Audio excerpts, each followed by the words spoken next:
I am bringing you guys some new information and evidence in the Alexee Trevizo case.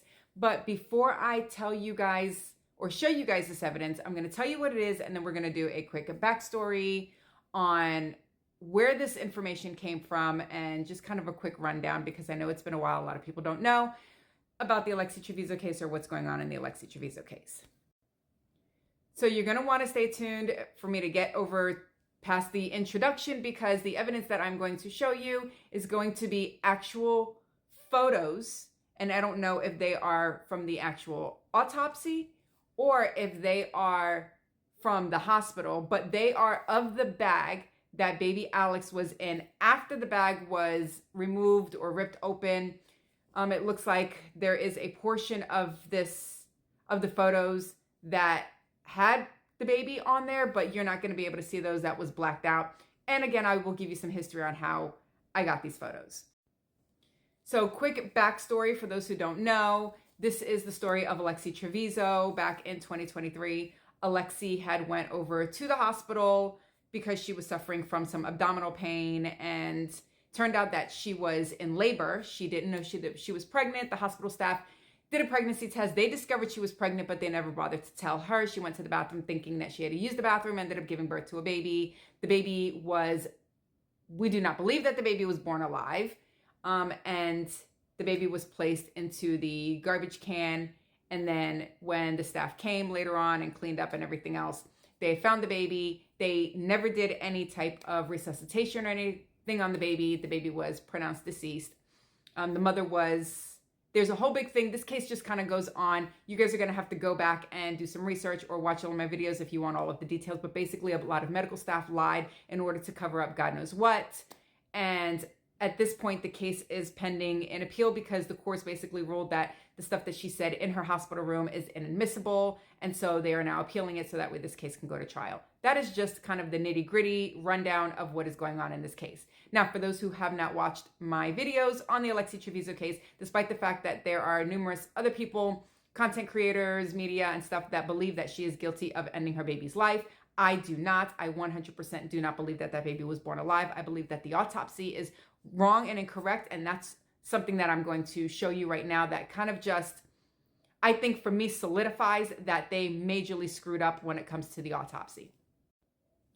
So in the autopsy, they had put that the baby had passed away from asphyxiation, and that the reason is that the baby was completely tied, that the bag was tied tightly, and basically the baby had used all the air that was in the bag. Now, we've always kind of spoken about the fact that they don't really know how the baby passed away, and therefore this is just what they're saying. And they use a lot of the witness statements in order to come to the conclusion that the baby had passed away from asphyxiation. Now, those witness statements have later been determined through preliminary hearings and everything that the people who made those statements gave false information or misinformation. Some people want to argue that they didn't outright lie, that witness memory is tricky. It is what it is. At the end of the day, the information that they gave to the police to give to the medical examiner was false information, and the medical examiner used that information in order to come to the ruling that the baby had died of asphyxiation. And I keep saying that, but it's basically the same thing as entrapment, that they're saying that the baby was entrapped and asphyxiated and so forth. And this is why they are charging the mother. Now, as you guys know, I've always talked about the fact that you could tell in some of the video surveillance that the bag was never tied. For whatever reason, everybody wants to keep saying that this bag was tied and therefore the baby passed away of entrapment. But I'm going to show you proof that the bag was never tied. So back in July, around July, I don't know, so roughly around 6 months ago, myself and a few other content creators had received a very random email. And it was in the email, it contained some links. And I know I'd spoken to at least one of the other content creators about whether or not to click on the link. She wasn't really sure if it was legit or not, kind of didn't want to go down that path. I opened it. I was pretty sure that this was legit, but at the time there was a lot of other things going on. And some of the people that I go through to try to confirm my source of information, I couldn't.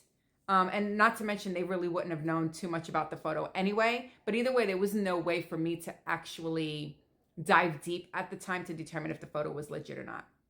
But then today, additional photos came in, and they were more graphic, but less because there was no covering of things up.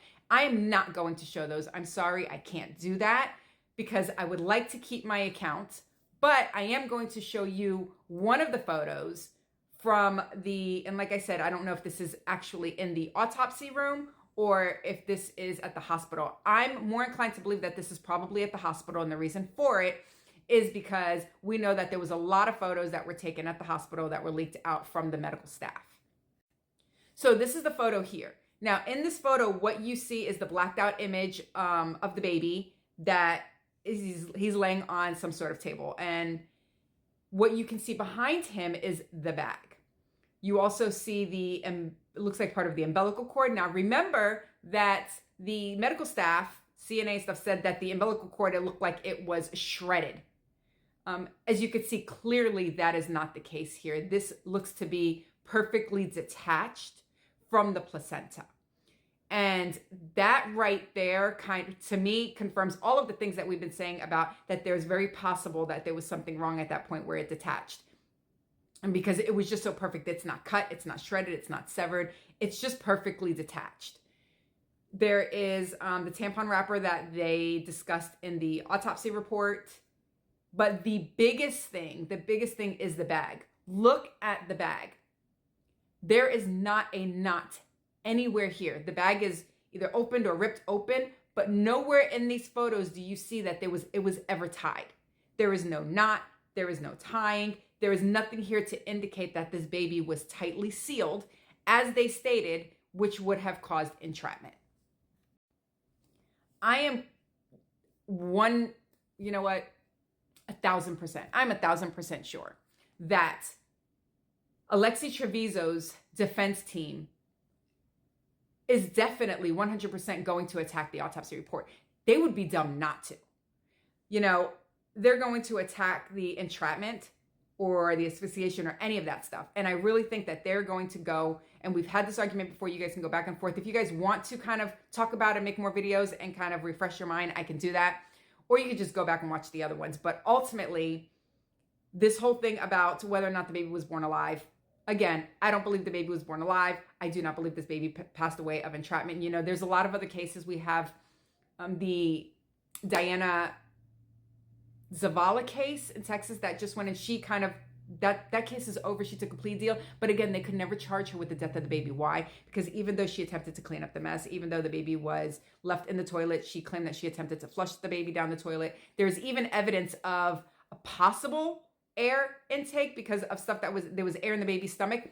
Because they don't know how the baby actually passed away, they could not prove that she ended the baby's life. And it is the exact same thing here with Alexee's case. There is zero evidence. They have nothing to say how this baby passed away. They are guessing based on false statements. This right here, this bag shows for certainty that this bag was never tied. There was no need for it to be ripped. That baby, it wasn't suctioned. And none of that happened. We know that it was not suctioned to the baby's face because we have video surveillance showing that that's a lie. We know that it was never tied. We have surveillance showing that the bag was not tied. We have testimony saying that the bag was not tied. We have everybody at the preliminary saying nobody untied the bag. And now this photo showing that the bag was never tied. I don't know. For some of you guys, there's a lot of you guys who do agree with me that there's no possible way that she actually ended the baby's life. And yes, a lot of you guys will still say it was wrong to put a baby in the trash can. And we all agree. But she should not be getting charged.